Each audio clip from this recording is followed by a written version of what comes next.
नमस्कार, स्वागत है आप सभी का। मैं हूं आपके साथ रेशु त्यागी। देश में अगले साल होने वाले लोकसभा चुनाव को लेकर सरगर्मी तेज है। बयानबाजी और सर्वे का दौर भी जारी है।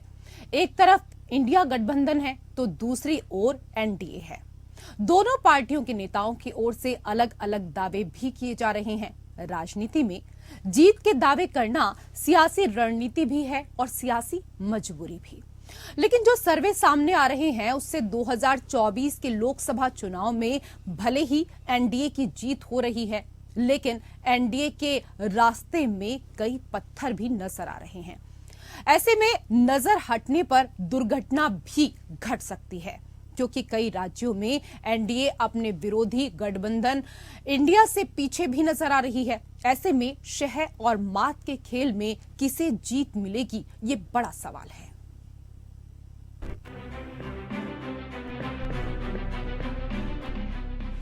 भले ही 2024 के लोकसभा में एनडीए लगातार तीसरी बार जीत का दावा कर रही हो, सर्वे भी एनडीए के दावों का समर्थन कर रहे हों, लेकिन एनडीए के लिए 2024 किसी अग्नि परीक्षा से कम नहीं होने वाला, जहां थोड़ी सी भी चूक एनडीए को हार के दलदल में गिरा सकती है। जिस बिहार से विपक्षी एकता की मुहिम शुरू हुई, वहां से भी बीजेपी और एनडीए के लिए शुभ समाचार नहीं है। विपक्षी एकता का झंडा बुलंद करने वाले नीतीश कुमार के बिहार में विपक्षी गठबंधन को इसका बड़ा फायदा होता दिख रहा है। 2024 के लोकसभा चुनाव के लिए हुए एक सर्वे के आंकड़ों की माने तो बिहार में आरजेडी और जेडीयू को मिलाकर 22, कांग्रेस को 4, एलजेपी को 3 और बीजेपी को 11 सीटें मिल सकती हैं। यानी एनडीए के खाते में कुल 14 और इंडिया गठबंधन के खाते में 26 सीटें जा रही हैं। 15 जुलाई 2023 से 14 अगस्त 2023 के बीच हुए सर्वे में ये चौंकाने वाला नतीजा सामने आया है। आंकड़ों में 2024 में कांग्रेस को बड़ा फायदा होता दिख रहा है। दरअसल 2019 में कांग्रेस को महज 1 सीट आई थी, अब इस बार 3 सीटें बढ़ सकती हैं। सर्वे के रिजल्ट से कांग्रेस में जश्न का माहौल है।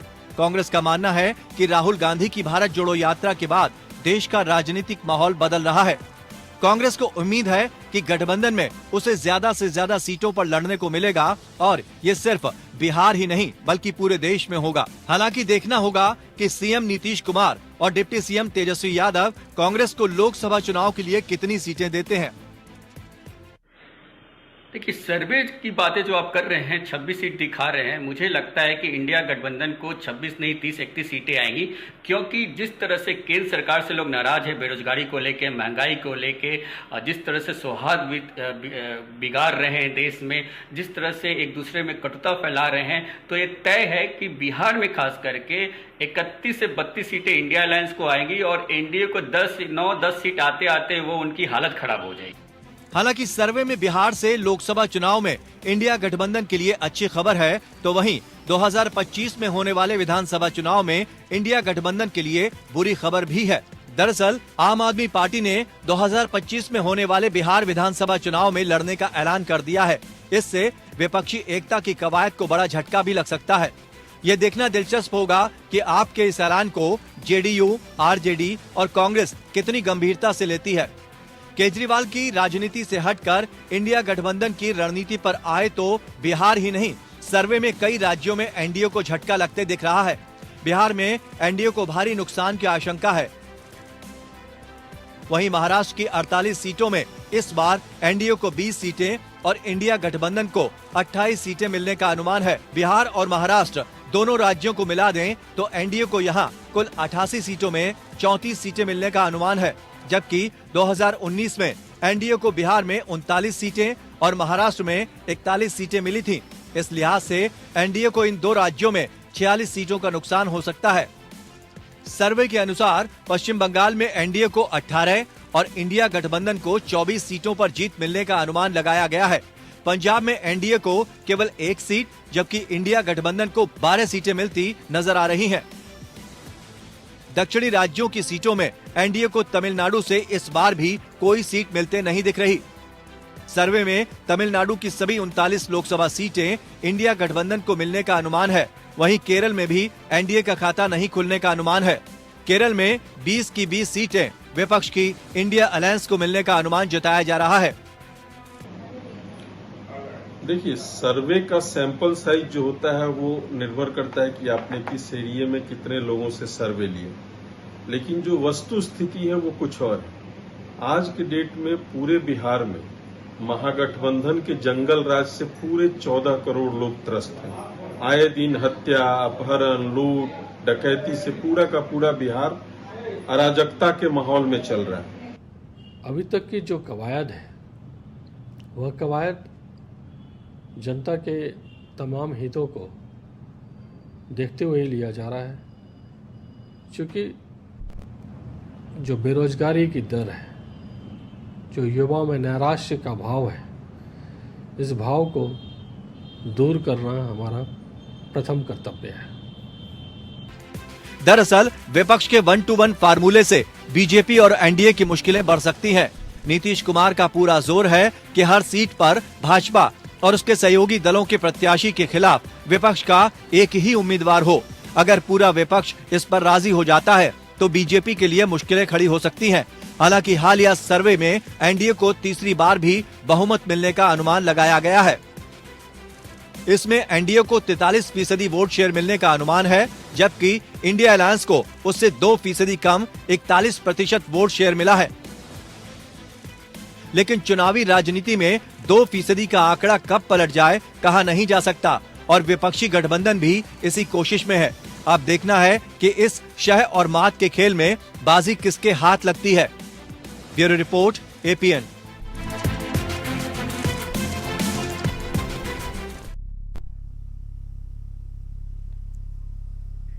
तो 2024 में किसको शह और किसको मात, इसी को लेकर हम करेंगे चर्चा। पैनल में कई खास मेहमान हमारे साथ जुड़ चुके हैं। सबसे पहले उनका परिचय आपके साथ करा देते हैं। हमारे साथ माधवी अग्रवाल, प्रवक्ता बीजेपी, जुड़ चुकी हैं। बहुत स्वागत है आपका।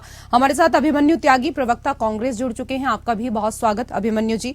हमारे साथ संजय चक्रवर्ती, प्रवक्ता टीएमसी, जुड़ चुके हैं। आपका भी बहुत बहुत स्वागत है।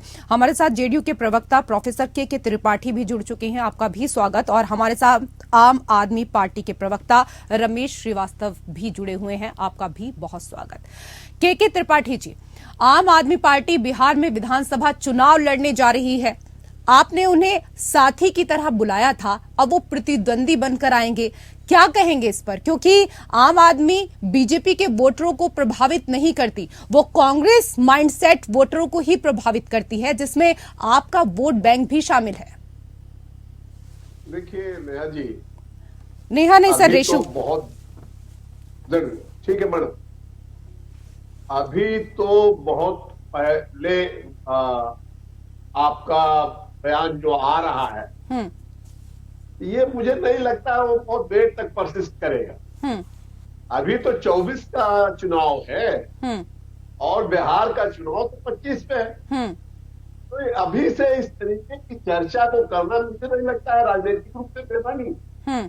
अभी तो पिछले 2 मीटिंगों में अरविंद केजरीवाल साथ में है, तो ऐसा कहीं कोई हम नहीं लगता है कि ऐसा बयान कोई जनता दल यूनाइटेड लड़ा। हर पार्टी को मौका मिलना चाहिए, हर पार्टी अपनी तैयारी करती है, हर पार्टी लड़ना चाहती है। लोकतंत्र में सबको मौका है, जनता देगी। ठीक है, मैं इस पर जरा जवाब ले लेती हूँ माधवी अग्रवाल जी, क्योंकि जिस तरीके से गठबंधन को लेकर लगातार यहाँ पर चर्चा की जा रही थी, बात की जा रही थी कि हम सब मजबूत हैं, हम सब एकजुट हैं। यहाँ पर तो देखिए कि एकजुटता अब टूटते हुए नजर आ रही है। लोकसभा चुनाव होने हैं, लेकिन उससे पहले ही आम आदमी पार्टी की तरफ से ऐलान कर दिया गया है कि जो विधानसभा चुनाव होंगे बिहार में, उसमें अपने अकेले दम पर आम आदमी पार्टी चुनाव लड़ेगी। देखिए, जो इंडिया इन्होंने ग्रुप बनाया है उसमें ये भले ही कितनी भी कोशिश करें और दावे करें कि इनकी एकजुटता बहुत अच्छी है और ये सब लोग मिलकर एक साथ चुनाव लड़ेंगे, बीजेपी के सामने बीजेपी को हटाएंगे और राष्ट्रीयता की बात करते हैं, लेकिन सभी अच्छी तरीके से जानते हैं कि सभी आपस में एक दूसरे के बहुत बड़े प्रतिद्वंदी हैं। और आप सबसे बड़ी बात देखिए, आम आदमी पार्टी के विषय में आज बैठकर चर्चा की जा रही है, तो मैं आपको बता देती हूँ, आप लोग तो सभी जानते हैं कि आम आदमी पार्टी किस वादे के साथ में राजनीति में उतरी थी और कांग्रेस के लोगों को जेल में पहुंचाने का दावा करने वाली आम आदमी की पार्टी की सरकार और बच्चों की कसम खाकर उन्हीं के साथ में फिर से सरकार बनाने वाली आम आदमी पार्टी, वो अच्छी तरीके से उनका जो दोहरा चरित्र है, तिहरा चरित्र है कह सकते हैं, तो इस तरीके के सोच के साथ में जो इन लोगों ने अपने आप को दिखाया, वो सभी जानते हैं अच्छी तरीके से कि इन्होंने राजनीति किस उद्देश्य से शुरू की थी और इन्होंने आखिर में राजनीति का रंग किस तरीके से अपने। ठीक है, मैं इस पर जवाब ले लेती हूँ रमेश श्रीवास्तव जी से भी और अभिमन्यु त्यागी जी से भी। रमेश श्रीवास्तव जी, अभी आपने माधवी अग्रवाल जी को सुना, उनका कहना है कि आप लोगों की कथनी और करनी में बहुत अंतर है और दोहरा नहीं बल्कि तिहरा चरित्र है आप लोगों का। जी बिल्कुल सुना उनका कथन, जो सच्चाई से तो कोसों दूर है। और ये जो तिहरा चरित्र होने की बात कर रही हैं, इसीलिए ये दिल्ली में एमसीडी में भी साफ हो गए। ये टीवी डिबेट में जो बोलते हैं वो जनता के बीच में बोलकर जनता को प्रभावित नहीं कर पाते। तो ये टीवी डिबेट में हवा में तीर छोड़ना, ये इनकी आदत है भाजपा वालों की। इसलिए हम पे इसका कोई फर्क नहीं पड़ने वाला। हम केंद्र सरकार को हटाने के इंडिया गठबंधन के साथ थे और साथ हैं। ठीक है, रमेश जी कह रहे हैं अभिमन्यु जी कि इनको कोई फर्क नहीं पड़ता है, बीजेपी कुछ भी कहे, कांग्रेस को फर्क पड़ता है या नहीं पड़ता है, या आप भी गंभीरता से नहीं लेते हैं? चैनल में मौजूद सभी लोगों को नमस्कार, जय हिंद, वंदे मातरम। जी जय हिंद जी। अभी जो तैयारी है वो 2024 के लोकसभा चुनाव की है और इंडिया अलायंस मजबूती के साथ डटा हुआ है संविधान को बचाने के लिए, देश के संसाधनों को, संस्थानों को बचाने के लिए। और जो असल मुद्दे हैं जनता से जुड़े हुए, रोजगार का, महंगाई का, भ्रष्टाचार का, शिक्षा का, चिकित्सा, इन मुद्दों के साथ मैदान में है। और बिहार का चुनाव 2025 में है। तो अभी जो तैयारी है वो 2024 की है। विधानसभा का अलग परिप्रेक्ष्य होगा, अलग चुनावी मुद्दे होंगे, तो उसमें बहुत कुछ कहना जल्दबाजी है। ये तो हम भी जानते हैं, ये तो हम भी जानते हैं कि तैयारी 2024 की है, लेकिन बातें अगर आम आदमी पार्टी, आपके सहयोगी ही 2025 की बात करने लगे, बिहार विधानसभा को लेकर बात करने लगे कि भाई हम तो अकेले अपने दम पर चुनाव लड़ेंगे, तो ये चर्चा का विषय तो बनेगा ना सर? देखिए, सबको अपना संगठन बढ़ाने का, विस्तार करने का और आंदोलन करने की छूट रहती है। तो इसके बारे में बेहतर आम आदमी पार्टी के प्रवक्ता है वो बताएंगे। लेकिन मैं 2024 के बारे में बताना चाहता हूँ। मजबूती के साथ इंडिया अलायंस डटा हुआ है और निश्चित तौर पर कामयाबी मिलने जा रही है। इस दमनकारी और अहंकारी एनडीए सरकार को फाड़ फेंकने का काम इंडिया अलायंस 2024 में। संजय जी, आपको क्या लगता है कितनी कामयाबी मिलेगी आप लोगों को 2024 में? ये हमारी कामयाबी का ही नतीजा है कि मोदी जी को बार बार जो है हम लोग के बारे में बात करने की जरूरत पड़ रही है। आज हम इतना कह सकते हैं कि हमारे लिए तो स्टार प्रचारक मोदी जी हैं। अगर मोदी जी हम लोग को सीरियसली लेकर के अगर वो टीवी पे आकर के हमें घमंडिया, हमें चेहरे पे चेहरे लगा लेते हैं लोग, तो मोदी जी बोलते हैं चूंकि तो पूरा का पूरा मीडिया जगत जो है इस बारे में बात करने लग जाता है। अगर मोदी जी कुछ ना बोलते तो हम लोग के बारे में चर्चा ही नहीं होती है। तो हमारा वोट बैंक बढ़ाने में मोदी जी का बड़ा हाथ है। तो चूंकि मोदी जी हमारे साथ हैं, हमारे सपोर्ट कर रहे हैं, हमें आगे बढ़ाने की कोशिश कर रहे हैं, तो जाहिर सी बात है हम लोग इस बार पूरी तरीके से सुपड़ा साफ करेंगे। और जो भी कुछ भाजपा वाले बोले कोई फर्क नहीं पड़ता है, हमारा गठबंधन मजबूत है।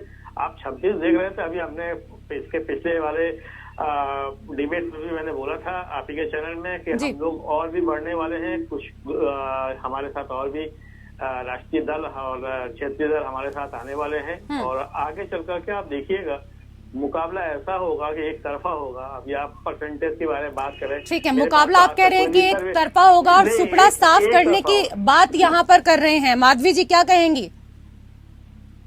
बहुत अच्छी बात है, सोचते रहिए और ये जनता इनको जवाब देगी बहुत अच्छी तरीके से कि सुपड़ा साफ किसका होने वाला है। और इनकी जो सोच है ये बताती है कि ये जनता यथार्थ के धरातल पे बिल्कुल भी नहीं है। इनके ख्याली पुलाव पक रहे हैं और जनता जो जवाब देगी तब इनको अच्छी तरीके से अपनी बात का, अपनी कही हुई बात का उत्तर आसानी से मिल जाएगा आने वाले समय में। लेकिन माधवी जी, एक चीज ये भी है ना कि देखिए लोकसभा चुनाव के दृष्टिगत बिहार में महागठबंधन का पलड़ा भारी लग रहा है। जदयू और आरजेडी को जो नुकसान होगा कांग्रेस उसकी भरपाई कर देगी। चुनौती तो आपके सामने है। देखिए, चुनौती तो हमेशा ही हमारे सामने है। जब काम करते हैं और देश के बारे में सोचते हैं, लोगों के बारे में सोचते हैं, तो बहुत सारे अराजक तत्व जो है वो सामने खड़े हो जाते हैं राष्ट्रपिता की बात करते हैं, राष्ट्रवादी बात करते हैं, लेकिन वास्तव में जो है वो सोच कैसी है वो अपने आप ही पता चल जाता है। लेकिन सबसे बड़ी बात है कि इनका जो गठबंधन है, जिसकी बार बार ये दुहाई देते हैं और बताते हैं कि ये सब साथ है, ये तो बार बार ये बताते हैं कि हम साथ है, लेकिन इनकी जो कथनी और करनी में इतना अंतर है कि इनके अपने जो कार्य की आऊंगी संजय जी मैं आपके पास जी जी। भी अपने एक देश के साथ में नहीं है। बिल्कुल जो सामने इनके जो सर्वदलीय बैठक जब होती है, जिस तरीके के इनके बातें सामने आती है, और ये अकेले जाके जब मीडिया के सामने बोलते हैं तो बिल्कुल अपनी सारी बातें बिल्कुल अलग होती है। तो आम आदमी पार्टी के बारे में जब इस विषय में चर्चा हो रही तो आप देख लीजिए कि आम आदमी पार्टी ने बहुत मजबूती के साथ दावा किया था, लिखकर कागज में कहा था कि देखिए गुजरात में हमारी सरकार बनने वाली है। तो कितनी सीटें आई सबको पता है। गोवा में 40 में से 39 सीटों पर उन्होंने चुनाव लड़ा, एक भी सीट निकाल नहीं पाए। तो ये आम आदमी पार्टी वालों का दावा जो है वो कितना यथार्थ में और धरातल पे कितना उतरेगा वो तो आने वाले समय खुद ही बता देगा। लेकिन जनता इनको बहुत अच्छी तरीके से इस बार सबक सिखाएगी। ठीक है, गोवा में सीटें नहीं आई लेकिन गुजरात में तो सीटें आई ना, गुजरात में तो सीटें आई। पहली बार चुनावी मैदान में खड़े हुए, उसके बाद भी सीटें ले आए, तो कहीं ना कहीं इस विषय में आपको सोचना तो होगा। संजय जी कुछ कह रहे हैं, उसके बाद अभिमन्यु त्यागी आपके पास में आऊंगी जी। जैसा ये गुजरात का और गोवा का एग्जांपल दे रहे थे, आप भी तो पश्चिम बंगाल में 200 पार चिल्ला रहे थे। कहाँ है 200? 100 भी तो नहीं पहुंच पाए आप। तो कथनी और करने में क्या फर्क होता है? बीच में बोलिएगा, मैं बीच में नहीं मैडम, मैं आपके बीच में बिल्कुल नहीं बोला। माधवी जी सुन लीजिए माधवी जी सुन लीजिए, आपकी बारी आएगी तो आप बोलिएगा प्लीज। आप लोग नेता बन जाते हैं, ये तो दिक्कत है ना। ये डिबेट चल रहा है, नेतागिरी नहीं हुई है, यहाँ भाषणबाजी नहीं हो रही है। मैंने उंगली उठाई थी, आप भी उंगली उठाइए, अपना इंतजार करिए समय का, पहली चीज। और दूसरी बात ये है कि हम लोग बातें करते हैं, ये राष्ट्रवादी बातें करते हैं, राष्ट्रवाद के लिए कोई काम नहीं करते। राष्ट्रीय ईर्षा केवल हमारे दो चलता है, पूरा का पूरा इस समय इनके अंदर फाड़ पड़ी हुई है। इस समय नितिन गडकरी नाराज चल रहे हैं, इनका अलग गुट बना हुआ है। इनका देखिएगा आप 6 महीने के अंदर अगर चुनाव हो जाते हैं तो बीजेपी खुद कई टुकड़ों में बढ़ जाएगी। तो ये हम लोग को पूरी तरीके से उम्मीद है और यही कॉन्फिडेंस हम लोगों के अंदर है कि हम बहुत भारी बहुमत से यहाँ ठीक है सर। बीजेपी टुकड़ों में बटेगी या नहीं बटेगी ये बीजेपी का काम है ना, उनको देखने दीजिए। आप अपने गठबंधन को मजबूत करके रखिए। वो हमारे अंदर झांक रहे तो मैं उनके अंदर झांकूंगा। वो हमारे बारे में बात करते मैं उनके बारे में बात करूंगा। क्यों नहीं बात करूंगा भाई, हमारा हक है। वो हमारे बारे में बात करें ना अभी। ठीक है, अगर वो हमारे बारे में बात करें तो हम भी उनके ठीक है, प्रतिक्रिया ले लेती हूँ मैं इस पर। माधवी जी प्रतिक्रिया ले लेती हूँ। दिख रहा है पूरी टूर दिख रही है, अच्छी तरह सबको दिख रहा है। जो बोल रहे हैं सबसे पहली बात तो इनको मैं बता दूं कि अब राष्ट्रीय पार्टी ये रहेगी, इनको राज्य पार्टी का दर्जा मिल चुका है। और रही बात बंगाल चुनाव की, बार बार बोलते हैं, तो बंगाल चुनाव की तो आप लोग छोड़ ही दीजिए कि जिस तरीके से यहाँ पे चुनाव और चुनाव से पहले हिंसा, चुनाव के बाद जिस तरीके से हिंसा होती है और बूथ कैप्चरिंग होती है, जो बॉक्स उठा के फेंके जाते हैं, नाली में आग लगाई जाती है, जो लोग होते हैं जो चुनाव लड़ने के लिए जाते हैं उनके साथ में जिस तरीके का व्यवहार, मारपीट और छिनताई होती है, वो तो सारा देश अच्छी तरीके से। माधवी जी देश और दुनिया सबको बहुत अच्छे तरीके से जानती है, तमाम पार्टियों को भी बहुत अच्छे तरीके से जानती है। आप पश्चिम बंगाल की बात कर रही हैं, तो अगर यहाँ पर बात करेंगी तो फिर सवाल आपसे मणिपुर को लेकर भी पूछे जाएंगे। खैर अभिमन्यु त्यागी जी, सर्वे आपने देखा ही, और सर्वे के आंकड़ों की अगर माने तो बिहार में कांग्रेस को इस बार के चुनाव में 4 सीटें मिलती दिखाई दे रही हैं। आरजेडी और जेडीयू को मिलाकर 22, एलजेपी को 3 और बीजेपी को 11 सीटें मिल सकती हैं। यानी एनडीए के खाते में कुल 14 और इंडिया गठबंधन के खाते में 26 सीटें जा सकती हैं। बिहार में आपका गठबंधन मजबूत दिख रहा है, लेकिन क्या आप उतना मजबूत दिख रहे हैं जिसकी अपेक्षा रखते हैं? देखिए रेशु जी, पहले हम ये कहना चाहेंगे, मोदी जी जहाँ गए वहाँ क्या हश्र हुआ। हिमाचल गए, कर्नाटक गए, हार हुई। ये मध्य प्रदेश भी गए थे पिछली बार, इनको मैंडेट नहीं मिला था। महाराष्ट्र भी गए थे, मैंडेट नहीं मिला था। हरियाणा, गोवा में भी फुल मैंडेट नहीं मिला था। झारखंड में भी फुल मैंडेट नहीं मिला था। तो इनकी लहरबाजी वाली जो बातें हैं ये क्रिएट की हुई है। और मैं कहना चाहता हूँ बहुत गंभीरता के साथ, ये सरकारों को गिराने का काम करते हैं, ईडी सीबीआई का दुरुपयोग करते हैं। लेकिन नौजवान जो चाहता है, रोजगार चाहता है, इस देश की जनता बेरोजगारी का मुद्दा जो है वो सबसे बड़ा मुद्दा है इस देश की जनता के साथ। रोटी का मुद्दा सबसे बड़ा मुद्दा है। इस देश का 51% जो नौजवान है, जो युवा है, वो बेरोजगार है। 45 करोड़ इस देश की जनता ने रोजगार के बारे में सोचना ही छोड़ दिया है। और 12 करोड़ लोगों की नौकरियां एकदम से खत्म हो गई, इस देश में खत्म हो गई। आप देखिए महंगाई के बारे में ये है 45, ये बात करते थे 35 रुपए का पेट्रोल देंगे, आज 100 रुपए का। डीजल महंगा, सीएनजी महंगी, पीएनजी महंगी, गैस सिलेंडर महंगा, चारों ओर हाहाकार मचा हुआ है। रोटी महंगी हो रही है, डाटा महंगा, आटा महंगा, चारों ओर महंगाई का इतना प्रपंच हो रहा है और सरकार अपनी पीठ थपथपा रही है। बहुत शर्मनाक बात है। किसानों की आमदनी लगातार घट रही है, किसान आत्महत्या कर रहा है, नौजवान रोजगार मांग रहा है, उसको रोजगार नहीं मिल रहा। तो ये सरकार अपनी पीठ थपथपाती है, कहती है कि 82 करोड़ लोगों को मुफ्त राशन दे रहे हैं। बहुत शर्मनाक बात है। चलिए ठीक है, चलिए मान लिया इस सरकार ने कुछ नहीं किया, मान लिया इस सरकार ने कुछ नहीं किया, लेकिन आपने भी तो कुछ सोचा होगा ना त्यागी जी कि किन मुद्दों के साथ आप जाएंगे। आपने भी तो कुछ सोचा होगा कि किन मुद्दों के साथ आप चुनाव में जाएंगे। जरा मैदान में बता दीजिए कौन कौन से मुद्दे हैं। हम तो सबसे ज्यादा अगर रोजगार देने का काम किया कांग्रेस पार्टी ने किया। इनकी सरकार है 20,000 MSME बंद हो गई, जिसमें करोड़ों रोजगार चले गए। खुद सरकार ने सदन में बताया इस देश को सबसे ज्यादा नवरत्न कंपनी जो दी है कांग्रेस पार्टी की देन है। चाहे रेल है, चाहे तेल है, चाहे जेल है, चाहे बेल है। देखिए दुनिया भर में जो संस्थान भारत का झंडा बुलंद कर रहे हैं, IIT, IIM जैसे संस्थान है, इसरो जैसे संस्थान है। ठीक है, जो दिए हैं वो तो ठीक है, लेकिन आने वाले समय की बात करिए ना। ऐसे तो बीजेपी ने भी बहुत काम किया है, उनके पास भी एक लंबी चौड़ी फेरिस्त है, वो भी बता देंगे। जलाने की बात करते हैं। माधवी जी देखिए, सबसे बड़ी बात है कि कांग्रेस जो है ना, वो अपने राज्य में जो चीज होती है उसके विपक्ष में खड़े होकर सीधे जहाँ दूसरे राज्य हैं उनके लिए धरना प्रदर्शन करना शुरू कर देंगे। लगातार यही हो रहा है। आप देखिए राजस्थान की स्थिति है कि किस तरीके से बलात्कार की घटनाएं हो रही है लगातार। और अभी नई खबर आई है कि 2 छात्रों ने जो है, युवा छात्रों ने आत्महत्या की है। तो ये हालत है, पूरे घर को जिंदा जला दिया जाता है। उसके बाद भी आके खड़े होकर सवाल करने लग जाते हैं। ये अच्छी बात है, आप सबकी पार्टी है, आपका अधिकार है कि आप सवाल करें, और एक सशक्त विपक्ष का होना भी बहुत जरूरी है राज्य के अंदर, देश के अंदर में। लेकिन साथ में अपनी जो जवाबदेही है उसको भी आप लोगों को सिद्ध करना चाहिए। अपनी जवाबदेही पर भी आपको खड़े रहना चाहिए और कोशिश करनी चाहिए कि दूसरे पे जब आप उंगली उठाएं तो 3 उंगली आपके लिए भी ना झुक जाए। तो आप दूसरों को दाग दिखाते हैं, लेकिन अपने जो दाग है उसके बारे में आप कभी बात नहीं करते। ये बड़ा दुखद है। कहीं भी किसी भी राज्य की महिला हो, किसी भी राज्य के परिवार के साथ में कुछ हो रहा है तो वो भारत का नागरिक है, ना कि किसी एक राज्य का। लेकिन आप अपने राज्य को छोड़ के बाकी सारे राज्यों की बात करते हैं, ये बड़ा दुखद है। इसके लिए आप लोगों को अपनी एक जवाबदारी तय करनी चाहिए। माधवी जी, जवाबदेही तो आपको भी तय करनी चाहिए। मुझे लगता है 2 दिन पहले का ही मामला है मध्य प्रदेश का। वहां पर एक बच्ची के साथ क्या घटना हुई, किस तरीके से पीट कर उसके भाई को मौत के घाट उतार दिया गया, किस तरीके से जब उन दोनों बच्चों की मां पहुंची उनको बचाने के लिए तो उसको निर्वस्त्र किया गया, पूरे गांव में घुमाया गया। इन मुद्दों पर भी आपको कम से कम चर्चा करनी चाहिए। मणिपुर के मुद्दे पर भी आपको चर्चा करनी चाहिए। मैं इस पर जवाब आपसे लूंगी माधवी जी, मैं आऊंगी, लेकिन मुझे एक छोटे से बात, इसको लेकर हम लगातार चर्चा कर रहे हैं। पैनल में कई खास मेहमान हमारे साथ मौजूद हैं। और माधवी जी, ब्रेक पर जाने से पहले मैंने 2 सवाल आपसे पूछे थे, इनका आप जवाब दे दीजिए, उसके बाद डिबेट को आगे बढ़ाएंगे। एक बार अपने सवाल फिर से दोहरा दें। आप लगातार जिस तरीके से आरोप लगा रही थी, मैंने आपसे सवाल किया कि अभी सागर में जो घटना हुई उस पर भी आपको जवाब देना चाहिए कि किस तरीके से एक बहन के साथ छेड़छाड़ की जाती है, भाई जब आगे सामने आता है तो उसकी हत्या की जाती है, जब माँ दोनों बच्चों को बचाने के लिए आती है तो उसको निर्वस्त्र करके घुमाया जाता है। 2 दिन पहले की ही घटना है, ज्यादा दिन नहीं बीते हैं, इस पर आप जवाब दे दीजिए। और मणिपुर में किस तरीके से महिलाओं को निर्वस्त्र करके घुमाया, उसके बारे में भी आपको कुछ बोलना चाहिए ना।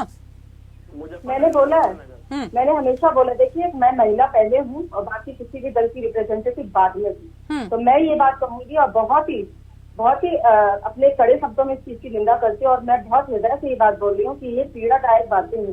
देश के अंदर ही कहीं पे भी महिला का सम्मान होता है, महिला के साथ दुष्कर्म होता है, किसी भी बेटी के साथ में कुछ गलत चीजें होती है, तो मैं इसका पुरजोर विरोध करती हूँ और महिला होने के नाते मैं इसकी भरसक निंदा करती हूँ। लेकिन क्या सिर्फ आप ये बताइए माधवी जी, क्या सिर्फ निंदा करने से काम चल जाएगा? क्या सिर्फ निंदा करने से काम चलेगा?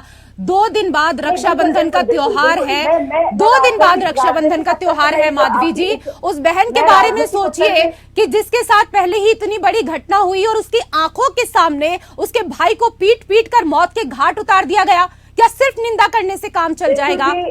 देखिए, मैं राजनीतिक स्तर से इस प्रश्न का जवाब बिल्कुल नहीं दे रही। मैं राजनीतिक स्तर से इसका उत्तर नहीं दे रही। मैं एक महिला होने के नाते उत्तर दे रही हूँ। आप एक महिला भी हैं, आपको महिला होने के नाते तो जवाब देना ही है, लेकिन आप बीजेपी की प्रवक्ता भी हैं, तो इसलिए भी आपको जवाब देना होगा माधवी जी।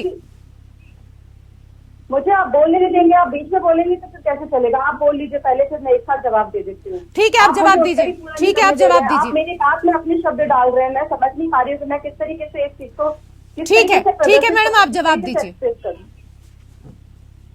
मैं आपसे वही कह रही हूँ कि मैं महिला होने के नाते आपके प्रश्न का उत्तर दे रही हूँ, ना कि राजनीति किसी रिप्रेजेंटेटिव होने के नाते उत्तर दे रही हूँ। कहीं भी राज्य में, देश में कहीं पे भी अगर महिला का सम्मान होता है तो निश्चित रूप से ये उनकी जवाबदेही है जो वहां पर इस प्रशासन में मौजूद है।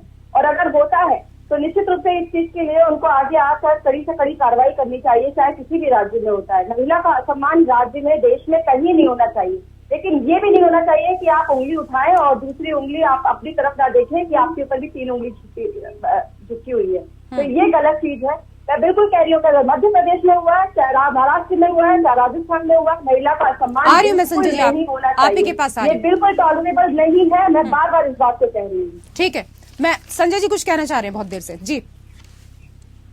महिलाओं का ये राष्ट्रभक्ति सम्मान किस तरीके से होता है, वो दिल्ली में दर्शन हो गए हम लोगों को।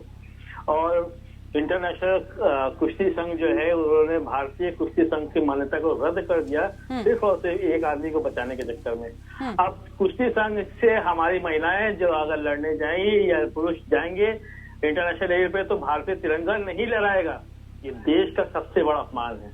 ये है राष्ट्रवादी चरित्र, ये है राष्ट्रवादी शब्द वो चल रहा है कि आप हमारे देश के अब लोग जो है जो कुश्ती लड़ने के लिए आगे जाएंगे तो तिरंगा झंडा नहीं लहराया जाएगा, राष्ट्रगान नहीं बजेगा। आऊंगी माधवी जी, लेकिन इस पर मैं के त्रिपाठी जी और रमेश श्रीवास्तव जी की भी प्रतिक्रिया लेना चाहूंगी। ठीक है, पहले के त्रिपाठी जी आप, मैं आऊंगी माधवी जी इसके बाद आपके पास। देखिए मैडम, जो आज जो देश का हालात है, उस हालात में जो इंडिया गठबंधन हो बड़ा मजबूत, चाहे वो महिलाओं का प्रश्न हो, सुरक्षा का हो, चाहे बेरोजगारी का प्रश्न हो, चाहे महंगाई का प्रश्न हो, ये सारे सवाल जनता जो है वो बीजेपी से करेगी, एनडीए। और हमारा गठबंधन बहुत मजबूत है। और मजबूत गठबंधन के साथ ही साथ इस देश के अंदर जो ईडी और सीबीआई का दुरुपयोग हो रहा है उसका एक बहुत बड़ा प्रभाव ये हो रहा है कि अच्छे अच्छे नेता जो हैं उनको उनके ऊपर लगा करके अपने दायरे में करने की एक बहुत बड़ी षड्यंत्र रचा जा रहा है। अब आप देखिए, भोपाल में प्रधानमंत्री जी कहते हैं कि नंबर 1 तो भ्रष्टाचारी है, 70,000 करोड़ के भ्रष्टाचारी, उनको दूसरे दिन जाकर के उप मुख्यमंत्री बना देते। ये कहाँ का सवाल? दूसरा सबसे बड़ा सवाल जो है, वो एक एजेंडा जो सेट किया है माननीय प्रधानमंत्री जी ने, दूसरा कि परिवारवाद, और परिवारवाद का एजेंडा तो सबसे ज्यादा ईडी के है। ठीक है, अभी आपने ईडी और सीबीआई की बात की, और ईडी और सीबीआई के कह सकते हैं कि सबसे ज्यादा सताए हुए तो आम आदमी पार्टी वाले हैं। जरा उनसे भी प्रतिक्रिया ले लेते हैं। देखिए, जहाँ तक ईडी और सीबीआई की बात है, ईडी और सीबीआई जितना हमें सता रही है उतना ही हमने भी उनको सताया है। 1 साल से ऊपर हो गया सत्येंद्र जैन जी को गिरफ्तार किए हुए, और करीब 6 महीने होने जा रहे हैं मनीष जी को गिरफ्तार किए हुए। लॉ के प्रोविजन का फायदा उठा करके उन्होंने गिरफ्तार तो कर रखा है, लेकिन हिम्मत नहीं हुई कि जांच करके चार्जशीट करा के ट्रायल करा के कन्विक्शन कर सके। सिर्फ और सिर्फ राजनीतिक दुश्मनी निकालने के लिए इन्होंने ऐसा कर रखा है। तो ईडी और सीबीआई अपने चेहरों को खुद ही शर्मिंदा कर रही है, कम से कम आम आदमी पार्टी के मामले में। ठीक है, अब इसका जवाब मैं ले लेती हूँ। माधवी जी, राजनीतिक दुश्मनी निकालने के लिए आप ये सब कुछ कर रहे हैं, अभी सुना ही होगा आपने रमेश श्रीवास्तव जी को। बिल्कुल, ये तो अपनी बात कहने में इनको जरा भी कोताही नहीं है और बोल रहे हैं कि किसी को भी उठा के डाल दे रहे हैं। तो भाई अगर कुछ किया ही नहीं है तो भाई क्यों डर के आप आ जा रहे हैं पार्टी में? अगर आप ये कह रहे हैं कि अच्छे नेताओं को अपने पास बुला लेते हैं दबा के, भाई आपने कोई गलती नहीं की है तो आपको किस चीज का डर है? आप जरा बता दें मुझे। और भी बहुत सारे लोग हैं और भी बहुत सारे लीडर हैं, तो उनको पकड़ के क्यों नहीं डाल दिया जा रहा है? और क्या उनके घरों से निकलता नहीं? आप तो टीएमसी के प्रवक्ता यहाँ बैठे हैं, किस तरीके से यहाँ पर शिक्षा भर्ती घोटाले हुए हैं और करोड़ों रुपए जिस तरीके से घर से निकले हैं, वो दिन भूल गया। मैडम अजीत पवार जी के खिलाफ कब कार्रवाई होगी? आपके बंगाल में महिलाओं को बाल से पकड़ के जिस तरीके से मारा जाता है चुनाव के बाद में, अजीत पवार जी के खिलाफ कब कार्रवाई होगी? कराया जाता है। इतनी दरिंदगी यहाँ पर बंगाल के अंदर में पंचायत चुनाव के बाद अक्सर देखने को मिली है। जो अभी इलेक्शन हुए थे लोग विधानसभा के, उसके बाद में किस तरीके से यहाँ पे हिंसा भड़की थी, आप किस तरीके की जवाब दे? आप यहाँ बैठ कर बात करने के लिए आप आ जाते हैं, मुझे समझ में नहीं आता। आप तो राज्य की पार्टी में, पहली बात। और दूसरी बात ये कि आपके यहाँ जब हिंसा होती है तो मीडिया को वहाँ पे रोक दिया जाता है। आप लोग नहीं चाहते कि मीडिया वहाँ जाए, तो आप लोग जिस तरीके से एक ही पक्ष के लोगों का जो सपोर्ट करते हैं पूरा कंगू होकर बैठ जाता है, उससे जवाबदेही कौन देगा? उसके बारे में कौन कहेगा? आप लोग किसको से आके यहाँ पे विचार अपने रखते हैं, मुझे समझ में नहीं आता है। वो भी तब जब पूरे फुटेज है, सारे के सारे मीडिया जितने भी वो है, सारे मीडिया के पास में सारे फुटेज है। आप लोग किस तरीके से वहाँ पर हिंसा कर रहे हैं, राजनीति के बाद में घरों में आग लगा रहे हैं, दुकानों में आग लगा रहे हैं, तो आप लोग ना बोले तो अच्छा है। और दूसरी बात, कोई किसी को दबाता नहीं है। यदि आप सही है तो आपको कोई दबा नहीं सकता है और कोई जेल के अंदर में रख नहीं सकता है। अगर जो सच्चाई होगी वो सामने आएगी और तब आप अपनी बात को रखिएगा। हम भी देखेंगे कि भाई अगर आपको लगता है कि संवैधानिक जो जितने भी जगह है उनका दुरुपयोग करके आप लोगों को दबाया जा रहा है, तो आपको डर किस बात का? आप दबिए मत। अगर आपको या मुझे थोड़ी ना दबा दिया जाएगा। अगर मैंने कोई गलती की नहीं है तो मुझे क्यों दबा दिया जाएगा? तो ये बहुत आसानी से कहकर बच जाना कि भाई हमने कुछ नहीं किया है, हमने कोई घोटाला नहीं किया। अभी तो बहुत सारे लीडर्स आपके जेल जाएंगे, देखिए कुछ दिन बाद। चलिए, बहुत सारे लीडर और जेल जाएंगे, इसके लिए तैयार रहिए। रमेश श्रीवास्तव जी कह दिया है माधवी जी ने। इनके पास खबर आ गई होगी ना। हाँ, अब देखिए ये फोन पे ये टीवी डिबेट में बैठ करके जिन्होंने भ्रष्टाचार किया है, मतलब ईडी इनको भ्रष्टाचार निकालने की बात है, आने वाली बात नेताओं से इनको राजनीतिक तौर पे खतरा होता है, उसके खिलाफ। चलिए, इस पर तो मैं सबसे जवाब ले लेती हूँ। अभिमन्यु त्यागी जी क्या कहेंगे? एक सवाल कर रहा हूँ, एक सवाल प्लीज, एक सवाल। ये अजीत पवार जी पर कार्रवाई कब होगी, ये बता दें। हेलो माधवी जी, जवाब दे दीजिए। ये सवाल जहाँ पे होना चाहिए वहाँ करिए, मुझसे क्यों पूछते हैं? जहाँ होना चाहिए। अरे अजीत पवार जी को चक्की मेरे सवाल को दूसरे तरीके से मिला के बोला। मैंने कहा जो भी भ्रष्टाचार होगा सवाल है, आप कह रही हमारे अभी और नेताओं पे कार्रवाई होगी। कार्रवाई होने वाली का क्या हुआ सकता है? लेकिन आप क्यों किस मुंह से आके बोल रहे हैं? आपने राशि की स्थिति देखी है ना? आपके पास होने वाली है। लेकिन चंदा को भेजिए ना, यहाँ पर बहुत सारे एरिया रहते हैं। वो वॉशिंग मशीन में धुल गए क्या? बताइए आप, सर पीट लीजिए दीवार पर। लगता है कि वो वॉशिंग मशीन में धुल गए। बीजेपी की वॉशिंग मशीन में पवार साहब धुल गए, साफ हो गए। मैं कुछ बोलूं मैडम, मैं कुछ बोलूं? जी संजय जी। मैडम जो है दो तरह की बात कर रही हैं, मतलब कथनी और करने में कितना फर्क है। अभी इन्होंने कहा मीडिया में जाने से रोका जाता है, वहां पे दूसरी बार बोलते हैं मीडिया के पास सारी फुटेज है। मतलब ये अपने ही सवाल का अपने ही जवाब दे रही हैं, दो तरह की बातें बोल रही हैं। यही बीजेपी का चरित्र यही है, भारतीय जनता पार्टी का चरित्र यही है। मैं आपके बीच में नहीं बोला था मैडम, मैं आपके बीच में नहीं बोला था, आपके बीच में नहीं बोला था। गलत बात भाषणबाजी नहीं करिए, भाषणबाजी मत करिए, सवाल का जवाब सुन लीजिए। मैं भी कुछ बोल रहा हूँ, आपने सवाल उठाया, मैंने। चलिए ठीक है संजय जी, छोड़िए। हम लोग यहाँ पर झगड़ा करने नहीं आए हैं, हम लोग यहाँ पर विवाद करने नहीं आए हैं। संजय जी छोड़िए ना। और राहुल गांधी की बड़ी अच्छी बात लगती है कि भाई मैं तो मोहब्बत की दुकान खोलने आया हूँ। तो राहुल गांधी आप सबका गठबंधन है, तो कम से कम जरा उनकी बातों को सीखिए, उनसे कुछ सीखिए, जरा प्यार मोहब्बत की बातें कीजिए। हमेशा झगड़ा करना जरूरी नहीं होता है। ठीक है, आप ये बताइए, लेकिन संजय जी अब छोड़ दीजिए, बाकी बातों को छोड़ दीजिए, ये बताइए कि एनडीए और इंडिया गठबंधन के संघर्ष में, ठीक है सर, ठीक है, छोड़ कैसे दूं? उसको सवाल का जवाब दे रहा हूँ। ठीक है, आप मेरे सवाल का जवाब दीजिए। मीडिया को जाने से संजय जी आप मेरे सवाल का जवाब दीजिए। संजय जी मेरे सवाल का जवाब दीजिए ना। खुद समझा दीजिए। अच्छा ठीक है, आप उस बात को छोड़ दीजिए, कुछ बातों को छोड़ने में ही अच्छा होता है। आप बड़प्पन दिखाइए ना संजय जी, आप बड़प्पन दिखाइए, छोड़िए। तो मैं दोनों बातों का जवाब निश्चित रूप से दूंगा। जवाब देने के लिए मैं बैठा हूँ भाई।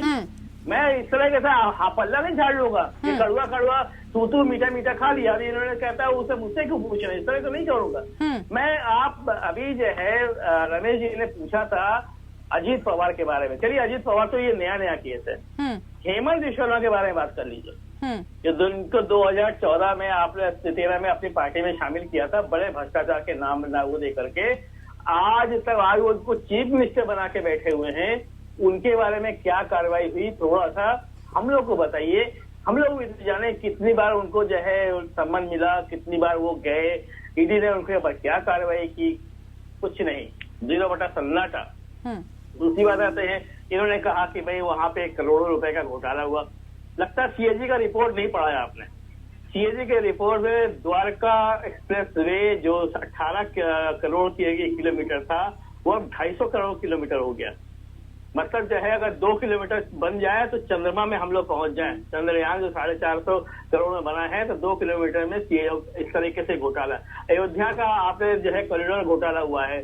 आप सीएजी की रिपोर्ट पढ़िए, 7 बड़े बड़े घोटाले निकाले। ये हम नहीं बोल रहे हैं, ये सीएजी बोल रही है। ये 7 बड़े घोटाले आप लोगों ने किए। एक नंबर पे जो है स्वास्थ्य, जो आपके स्वास्थ्य विभाग के 1 नंबर से जो है लाखों लोगों का, 7.5 लोगों का जो है 7.5 लाख लोगों का जो है इलाज हो गया। मरे लोगों का इलाज हो गया। 10 लाख लोगों का इलाज हुआ है जो मर चुके हैं या फिर उनका नंबर ही के नहीं, इसके 3 नंबर पे 10 लाख लोगों का रजिस्ट्रेशन है। ठीक है संजय जी, घोटालों ठीक है, घोटालों की आप बात कर रहे हैं तो इनके पास भी एक लंबी फेरिस्त है, इनके पास भी एक लंबी फेरिस्त है घोटाले की।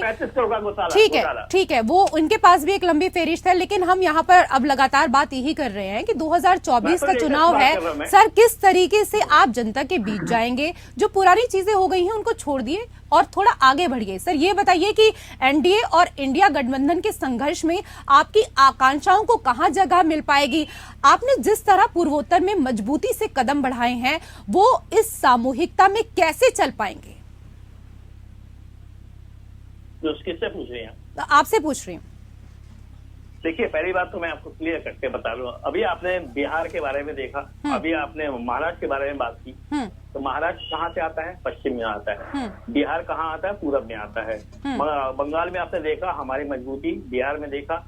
अभी आप जो है मध्य प्रदेश में देख लीजिएगा, मध्य प्रदेश, छत्तीसगढ़, राजस्थान, अभी आप इनके रिजल्ट्स देख लीजिएगा, आपको पता चल जाएगा जनता का मूड क्या है। मैं एक छोटे से आपको घटना बताता हूँ। मैं उत्तर प्रदेश की बात कर रहा हूँ। उत्तर प्रदेश की पंचायत चुनाव हुई। उत्तर प्रदेश के पंचायत चुनाव में 544 सीटों पे जो है जिला पंचायत का चुनाव हुआ। उसमें से बीजेपी को मिला 198 सीट। तो 198 सीट में तो विपक्ष को कितना मिलेगा? 346 सीट तो विपक्ष ले गई। लोगों ने बीजेपी को नहीं दिया। उन्होंने कहा कोई भी खड़ा होगा उसको दे देंगे लेकिन बीजेपी को नहीं देंगे। तो ये है इस समय नेगेटिविटी इतना फैला हुआ है क्योंकि जनता त्रस्त है इनके झूठे वादों से, झूठ से। दरभंगा में एम्स खुल गया, रोज जो है कॉलेजेस खुल रहे हैं डेली, मतलब झूठ पे झूठ, झूठ पर झूठ। आप जनता दिखने लग गया है। मीडिया, खुशगोदी मीडिया भले ही कुछ दिखा रहे हो, लेकिन आज इंटरनेट के जमाने में सोशल मीडिया जो दिखा देता है जनता को, आज सर्च करने में देर नहीं है। जनता खुद भुक्तभोगी है, वो खुद जानती है कि उसके ऊपर क्या बीत रही है। रोजगार है नहीं, घर में पैसे है नहीं, खाने पीने के लिए लाले पड़े हुए। सिलेंडरिया मैडम जो है वो 400 रुपये था तब तो, मतलब व्हाट्सएप यूनिवर्सिटी के ज्ञान को आप ज्यादा तवज्जो देते हैं संजय जी? व्हाट्सएप यूनिवर्सिटी के ज्ञान को आप ज्यादा तवज्जो देते हैं? नहीं, आप अच्छा मैम, आपको 400 रुपये आपको सिलेंडर मिल रहा है क्या? नहीं, अभी आपने जो कहा, अभी जो आपने शब्द इस्तेमाल किया गोदी मीडिया और इसके साथ ही सोशल मीडिया, मैंने उसको लेकर यहाँ पर जवाब दिया है। मैंने आपको नहीं बताया ना, आपको नहीं बताया, गोदी मीडिया बोला है। हर मीडिया को नहीं बोला, सब नहीं ठीक है, नहीं ठीक है, लेकिन चैनल्स हैं जहाँ जो सुनना ही नहीं चाहते हैं। आप सुन रही हैं, आप तो सुन रही है, इसीलिए मैं यहाँ डिबेट भी करता हूँ। कुछ ऐसे चैनल थे जहाँ पे सवाल पे सवाल वो विपक्ष को सुनना ही नहीं चाहते, वो पूरी तरीके से एक तरफा बात करते हैं। चिंता मत करिए, यहाँ आपका माइक बंद होने वाला नहीं है, लेकिन मुझे एक छोटे से ब्रेक के लिए यहाँ पर रुकना होगा। फिलहाल यहाँ पर एक छोटे से ब्रेक, इसी को लेकर लगातार हम चर्चा कर रहे हैं। कई खास मेहमान पैनल में हमारे साथ जुड़े हुए हैं। अभिमन्यु जी, कांग्रेस तो चुनाव से पहले ही जश्न के माहौल में है। हिमाचल और कर्नाटक की जीत के बाद अब आप लोग कुछ ओवर कॉन्फिडेंस में नजर आ रहे हैं। ऋषि जी, हम तो कभी भी ओवर कॉन्फिडेंस में नहीं रहे। अगर हम ओवर कॉन्फिडेंस में रहते तो जनता हमको 55 से 56 वर्ष तक सत्ता में नहीं रखती। हम तो लगातार जनहित का काम करते रहे। लेकिन ये भावनात्मक मुद्दों पर, हिंदू मुसलमान, भारत पाकिस्तान, मंदिर मस्जिद के मुद्दे पर जनता को भटकाने में सफल रह गए। अब जनता जाग चुकी है, जनता रोजगार मांग रही है, जनता चाहती है कि किस तरह से बेलगाम जो महंगाई हो रही है इससे छुटकारा मिले। तो वो सब छुटकारा तब मिलेगा जब ये अहंकारी भारतीय जनता पार्टी की सरकार सत्ता से जाएगी। आज देखिए किस तरह से भ्रष्टाचार लगातार बढ़ रहा है। कैग की रिपोर्ट आई है जिसमें 7 बड़ी परियोजनाओं में भ्रष्टाचार उजागर हो चुका है, लेकिन मोदी जी वहां कभी सीबीआई नहीं भेज रहे, ना ईडी भेजेंगे और ना इनकम टैक्स के अधिकारियों को भेजेंगे, क्योंकि वो जो सारा भ्रष्टाचार है उसमें संलिप्तता जरूर भारतीय जनता पार्टी से जुड़े हुए लोगों की भी है। तो हमारा कहना है कि भारतीय जनता पार्टी का जो जीरो टॉलरेंस वाली बात है वो भी एक जुमला निकला है। जिस तरह से 2 करोड़ रोजगार देने की बात को, 15 लाख रुपए खाते में भेजने की बात को इन लोगों ने बाद में जुमला करार दे दिया गया था, इसी तरह जो इनका चुनावी मैनिफेस्टो 2014 का था, जो 2019 का मैनिफेस्टो था, आज तक वो भी पूरा का पूरा लागू नहीं कर पाए हैं, उस पर काम नहीं कर पाए हैं। तो जनता ये सब चीजों को देख रही है। जनता इस बार हिंदू मुसलमान, भारत पाकिस्तान, मंदिर मस्जिद के मुद्दे पर वोट नहीं करेगी, वो असल मुद्दे पर वोट करेगी, रोजगार के मुद्दे पर वोट करेगी, महंगाई को खत्म करने की, कम करने के मुद्दे पर वोट करेगी, चिकित्सा, अच्छी शिक्षा के मुद्दे पर वोट करेगी। और जिस तरह से नफरत बढ़ाने का काम ये भारतीय जनता पार्टी की सरकार लगातार कर रही है, उसको मोहब्बत का पैगाम देकर जिस तरह राहुल गांधी जी ने भारत जोड़ो यात्रा की, उसकी सफलता ये बताती है कि जनता चाहती है कि इस देश में नफरत का जो बाजार इन्होंने लगाया हुआ है वो खत्म हो जाए और भारतीय जनता पार्टी को निश्चित तौर पर 2024 में जनता सबक सिखाने जा रही है। ठीक है माधवी जी, कांग्रेस का मानना है कि राहुल गांधी की भारत जोड़ो यात्रा के बाद देश का राजनीतिक माहौल बदला है, जनता गठबंधन के साथ जाएगी और कमल मुरझा जाएगा। सोचने में बुराई नहीं है, सोचना चाहिए, अच्छी बात है, सोचते हैं। और आज राहुल गांधी जिस तरीके से यात्रा निकाली उन्होंने और उनको पूरा अच्छी तरीके से सारा माहौल मिला, खास करके जम्मू कश्मीर में वो खुद ही बोल रहे थे कि सैकड़ों हजारों लाखों लोगों की तादाद थी और वहाँ झंडा तिरंगा हाथ में लेके लोग फहरा रहे थे, उन्होंने अपने मुंह से ही बोली ये बात। तो आप सोचिए कि आज ये जो पॉसिबल हो सका जम्मू कश्मीर के अंदर में, वो सिर्फ इसीलिए कि भाजपा की सरकार थी और बहुत आसानी से, क्योंकि जब भी भाजपा ने जब भी लाल चौक पर जाने की कोशिश की, कांग्रेस ने उनको रोक दिया हर बार उनके शासनकाल में। लेकिन एक भाजपा की सरकार थी जहां पे वो लोग गए भी और वहां के लोगों ने झंडे हाथ में लेके, तिरंगे हाथ में लेके फहराया, जहां झंडा फहराने से गोलियां चल जाती थी। आज ये सार्थक हो पाया केवल भारतीय जनता पार्टी के, और खेल कूद कर दोनों भाई बहन अच्छी तरीके से अपनी यात्रा को संपन्न कर पाए। तो इसके पीछे कारण अगर कुछ है तो भारतीय जनता पार्टी की पॉलिसी है, भारतीय जनता पार्टी की जो एक समन्वय वाली राजनीति है, उसकी वजह से ही सफल करवाया। भले इस बात को वो एक्सेप्ट ना करे, मगर वो कहीं ना कहीं डायरेक्ट इनडायरेक्ट अपनी सही बात को बोल ही देते। आऊंगी अभिमन्यु जी आपके पास जी। तो ये सबसे बड़ी बात है कि ये जो सार्थकता आप बता रहे हैं कि प्रेम की दुकान जो उन्होंने चलाई है, प्यार की, तो वो दुकान चलाने के पीछे भी जो है भारतीय जनता पार्टी कहीं ना कहीं जो माहौल जो देश में बना, वो उस वजह से उनकी यात्रा भी पूरी अच्छी तरीके से सफल हुई। तो आप लोग कितनी जगह अरेस्ट करा रहे थे, कितनी जगह गोलियां चलवा रहे थे, कितनी जगह, हाँ बिल्कुल, आप हिंदू मुस्लिम की बात नहीं करते, आप लोग हमेशा मुस्लिम तुष्टीकरण की ही बात करते आए। जितने भी दंगे बैठे हैं सब मुस्लिम तुष्टीकरण की राजनीति करते आए हैं, चाहे कांग्रेस हो चाहे आम आदमी पार्टी हो। और आप लोगों को यहाँ हिंदू मुस्लिम इसलिए दिखता है कि आप केवल मुस्लिम करते रहे हमेशा अपने शासनकाल में। और बंगाल में तो ये निश्चित रूप से पूरे प्रत्यक्ष रूप से ये हो रहा है कि जिस तरीके से मुस्लिम तुष्टीकरण की राजनीति या पश्चिम बंगाल के अंदर में हो रही है, इसको कहीं से भी डिनाई नहीं किया जा सकता। चलिए इस पर दोनों जवाब देना चाह रहे हैं, संजय जी भी और अभिमन्यु जी भी। सच्चाई को आप ठीक है, पहले अभिमन्यु जी आप अपनी बात को कंप्लीट करें। देखिए ऋषि जी, हमारा कहना है मणिपुर जल रहा है, लेकिन प्रधानमंत्री जी एक शब्द मणिपुर के बारे में नहीं बोलते, ना ही भारतीय जनता पार्टी से जुड़े हुआ कोई भी नेता जो पीड़ित जो लोग हैं उनके जख्मों पर मलहम लगाने का काम ये नहीं करते। इसी तरह चीन लगातार अतिक्रमणकारी नीति से भारत के भूभाग पर कब्जा करने में लगा हुआ है और राहुल गांधी जी पहुंचे हैं चीन बॉर्डर पर। वहां के लोगों ने खुद कहा है, लेकिन हमारी बहन भारतीय जनता पार्टी की बैठी हुई है, इन्हें देश की जो बाउंड्रीज है उस पर अतिक्रमण जो हो रहा है, देश के भूभाग में जो अतिक्रमण हो रहा है, इन्हें कोई पीड़ा नहीं हो रही है। देश के वीर जवान शहीद हो रहे हैं, इन्हें कोई पीड़ा नहीं हो रही है। देश की महिलाओं का मणिपुर में बलात्कार हो रहा है, इन्हें कोई पीड़ा नहीं हो रही है। कत्लेआम हो रहा है, कोई पीड़ा नहीं हो रही है। ना मणिपुर गए ये लोग, ना देखिए चीन बॉर्डर पे गए ये लोग। माधवी जी आऊंगी, लेकिन उससे पहले संजय जी के पास मुझे जाना होगा। उसके बाद राहुल गांधी जी जा रहे हैं, जाकर पीड़ित परिवारों के जख्मों पर मलहम लगा रहे हैं, तो इनको दिक्कत हो रही है। क्या विनम्रता है देखिए आप। और विनम्रता ये है कि देश के भूभाग पर कब्जा किया जा रहा है, लेकिन ये चुप है।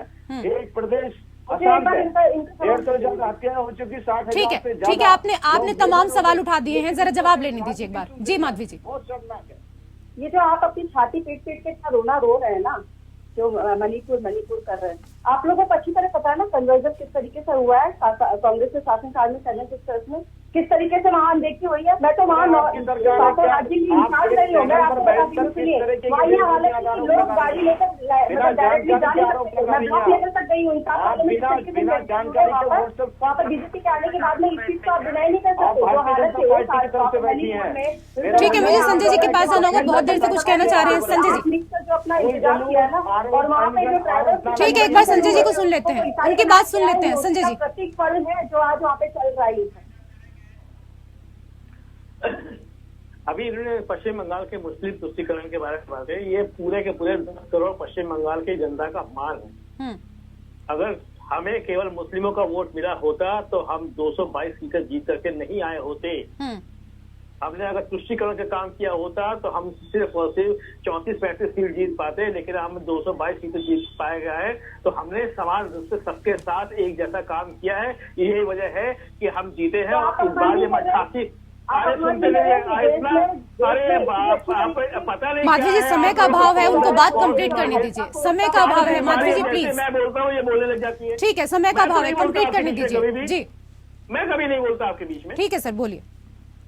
दूसरी बात यह है कि अभी हाल ही में जो है मुजफ्फरनगर में घटना हुई, एक मुस्लिम बच्चे को जो है बच्चों से पिटवाया गया। ये 2 तरह का अपराध है। एक तो उसकी जाति सूचक नाम का, ये संजय जी माफी चाहूंगी, इसको यहाँ पर इसको कोई धार्मिक रंग ना दें प्लीज, ये मंच नहीं है उसके लिए। प्लीज सर, उसको कोई धार्मिक रंग नहीं दे रहा हूँ, धार्मिक रंग नहीं दे रहा। अगर यही काम मस्जिद में हो गया होता, नहीं प्लीज, मैं माफी चाहूंगी, इसको धार्मिक रंग ना दें। इतने अच्छे से आप सभी ने डिबेट की है, प्लीज। चलिए, बहुत बहुत शुक्रिया। और त्रिपाठी जी, मैं आपसे माफी चाहूंगी, आपको मैं कम समय दे पाई। और इसी के साथ खास पेशकश में फिलहाल मेरे साथ इतना ही। नमस्कार।